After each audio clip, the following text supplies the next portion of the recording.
So, Hope's back. I am totally enthused about this. Is everybody's favorite character from the first game. Literally could not be happier. Of all the returning characters that we could have spoken to, that it was Hope. I mean, for real, I would rather have actually gotten to talk to Snow again. I hope not. Hasn't he turned into a hobo by this point? We are meeting in ruins again. He has, but we don't know that yet. He's in the other gate that we could have gone to. Yeah, he's like... It's kind of difficult to accurately put into words where he is in relation to us. Because time fuckery. Oh well. So, we came here for no adequately explained reason because we literally just hopped to the first place that the time gate led to. And we just happened to run into Hope. Yeah, that is unfortunately how XIII-2 rolls for the most part. Why are we here? I don't know. Oh hey, Hope's here! What a coincidence! Like, what is... I'm sure that we're going to get something that resembles exposition as to what Hope is doing here, but it's going to be exposition in the Final Fantasy XIII-2 style, as in not nearly enough actual information and mostly just a lot of talking about, well, nothing in particular. Things we've already seen. Let's not forget the buzzwords. Oh man, there's going to be such a big paradox here. Man, it's going to be such a big paradox, it's not even going to be here. That's how big we're talking. So, like, there's a paradox here, but it's not here, and that's the paradox. But that's the paradox makes sense, so it can't be the paradox. It makes sense and doesn't make sense, so it's actually a paradox.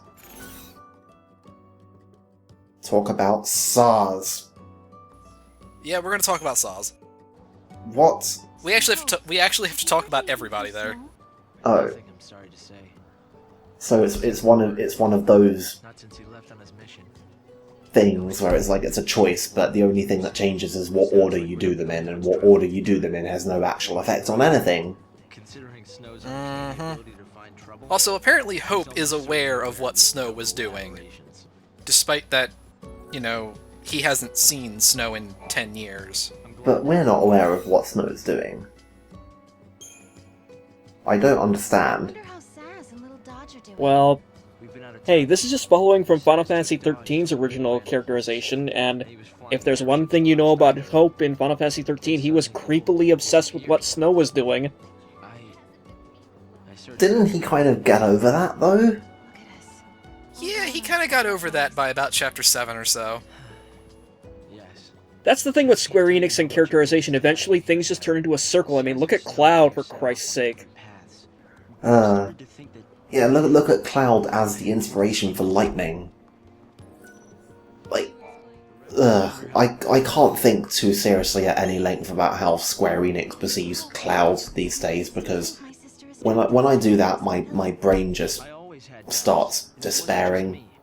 Well, at least, you know, for Lightning Returns, Square just cut the middleman right out and gave you DLC, like, day one that had Cloud's costume, so it's like, they were flat out admitting, yeah, okay, you caught us, Lightning is literally the female Cloud.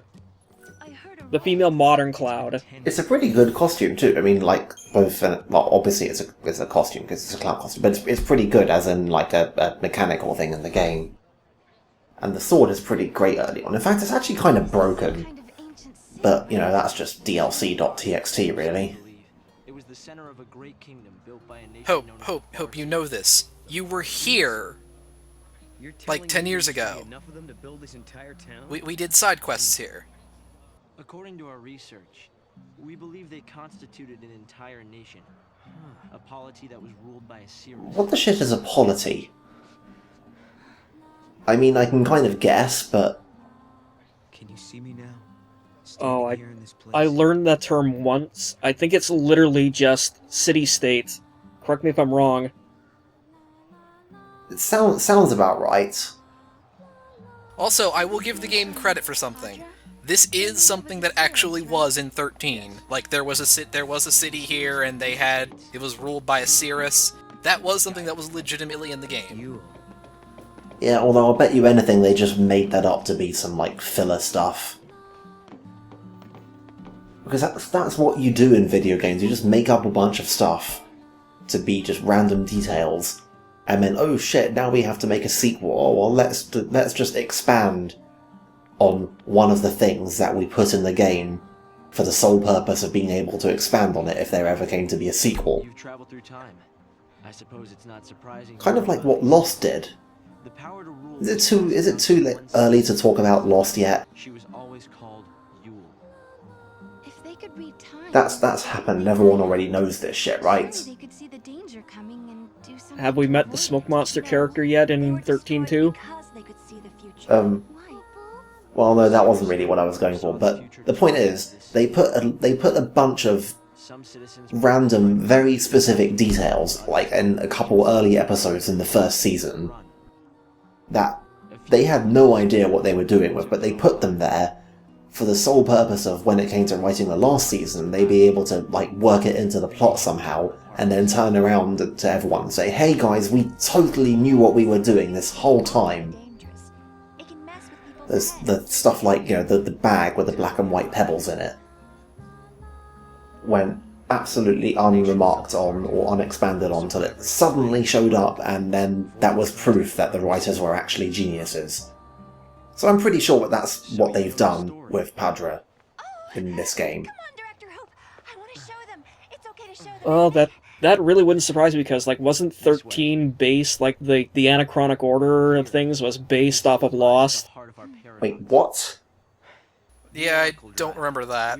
I could have sworn I read somewhere that they mentioned that they were heavily inspired by Lost, by the fact that they did everything out of order. Well, yeah, I've Also, guys, Noel here is a very convincing liar. I don't know if you The noticed. Oracle Drive appears to be some kind of recording apparatus from ancient times.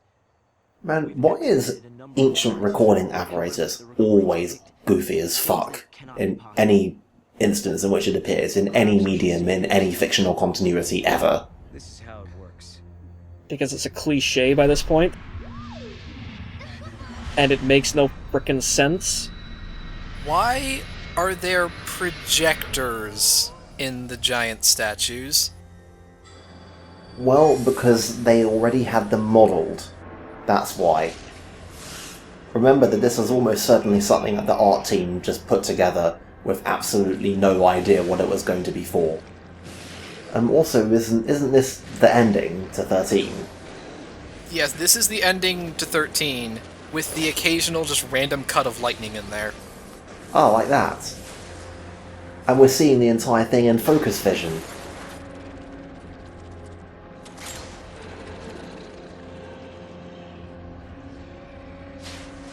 Right, so yeah, there you go. Rock solid evidence that lightning is the one in the pillar. Well, I'm convinced. The device was excavated from an ancient It's the smoking gun. We use carbon dating methods to determine age. The device and the recording stored within are Oh separate. hey, we know what carbon dating is in this continuity. It shows lightning. Someone in the past recorded this vision of the future.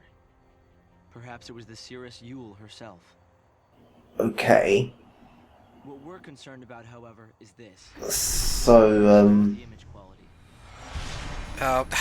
Who used the wrong codec? man, these guys should have read the tech support forts. I mean, seriously, look at the frame rate on that. Come on, guys, really? Maybe this was just recorded on a PS3 rather than a PC. I mean, this is about in line with what I remember.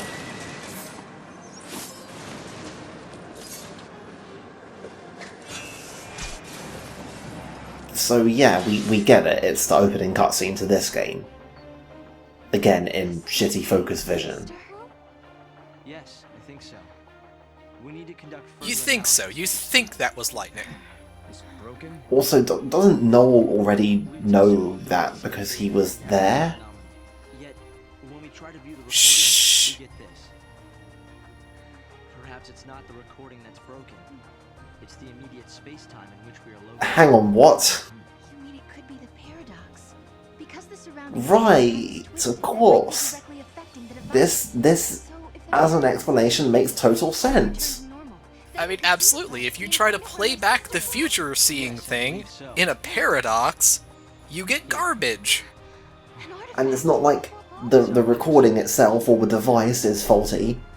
We try to make it The actual problem that's happening is that you just happen to be watching it in the middle of a space-time distortion. Because that's totally a good first explanation to try. Also, what the hell was that artifact? For real? It almost sort of looked like a Shiva, sister? I was gonna say it looked more like the Seath stones from 13. Yeah, sort of. To his research. A little bit. I mean, it didn't look much like them, but there was a If resemblance. the gates are the cause of the puzzle, they might also be the key to unlocking it. Wait, now the gates are the cause of the puzzle? Are the gates paradoxes? Will I find lightning in the end? No, Time to I find don't that gate. think so. It was in the ruins. So, why are we suddenly now interested in the gates? Because we need to go through the gate to find wherever the paradox is. But isn't the paradox here? No, the paradox is somewhere else, but it's affecting here. I... What? Okay, so the Academy is completely incompetent then? Okay, look, Fadul, just stop asking questions. We're gonna do some cuts. We're gonna do some side quests instead. Oh boy, side quests. We actually can't do any of these side quests. They're all in different time periods. Isn't it convenient how whenever a time travel plot starts, everyone starts like coming up with fetch quests that require you to go to different time periods, and suddenly nobody just needs you to go down the road and just fetch a couple rat pelts or something. Well, they do, but it's the rat that can only be found in 200 AF instead of 10 AF. And like, how do they even know that they're looking for it? Why would they even be trying to look for it if they know that it's only in that thing? Why are they just telling random passers-by that, oh, I wish I had this thing that can't exist? Well, no, you see, he's just looking for an old battery, but the battery fell through the cracks of space-time and ended up in a later version of this area. You're friends of the director, right? Don't let me get in the way of your Okay. investigation. No, fuck it, I'm done. I have nothing to meaningfully contribute to further discussion of that side quest. Yeah, I'm in the same boat. You'll like this one even more. So this woman nearly fell off a cliff, and her watch fell off. But because of the eclipse, it's dark here, and we can't see where the watch is. And the logical response to this is to jump through space-time to somewhere where there is not the eclipse, but somehow is still the watch. Yes. I can just imagine this woman, like, bringing her concerns to Hope, like, oh, Director S time, my watch fell off a cliff, and Hope just going, okay, yeah, that's great, Julie. You know who else also fell off a cliff? My mother. Good times. Good times. The creatures that appear So does that mean we can, like, jump through space-time and find Hope's mum somewhere? Somewhere out there, there is a time period where Hope has a loving family that are still all together. No, that's I refuse to believe that's possible. Hope does still have a loving family. His dad is awesome. Hope's dad is a really good dad. Like, for real.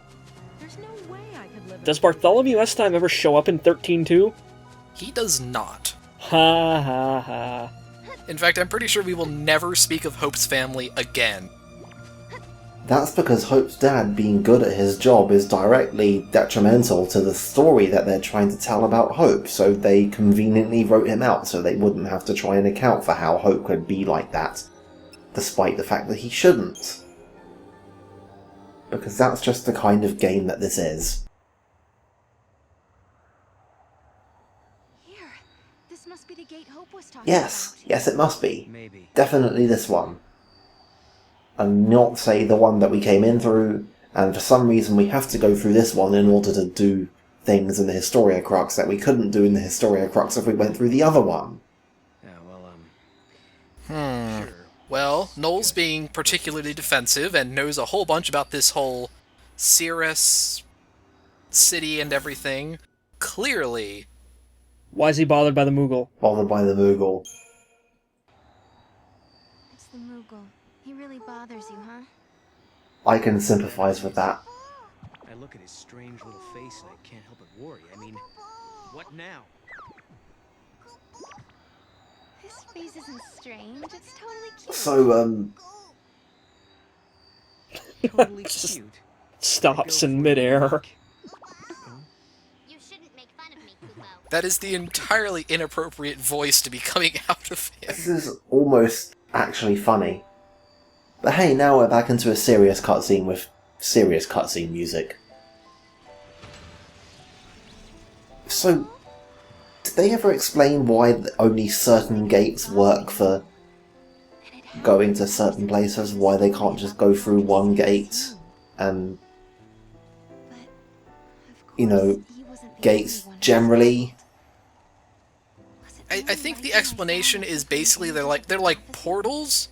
So it's sort of like The only way to find out if you go is to through, like, they only connect to one solve the place. paradox. Then what the hell's the Historia Crux for? Right, the Historia Crux is basically, like, you could hop between wherever you're going, but, like, different gates go different places. So it's like, this gate that we just went into goes to Erba. Oh, and by the way, we're going to Erba in 200 AF to solve this paradox. What? I mean, that's how that works. 190 years later, definitely. Okay.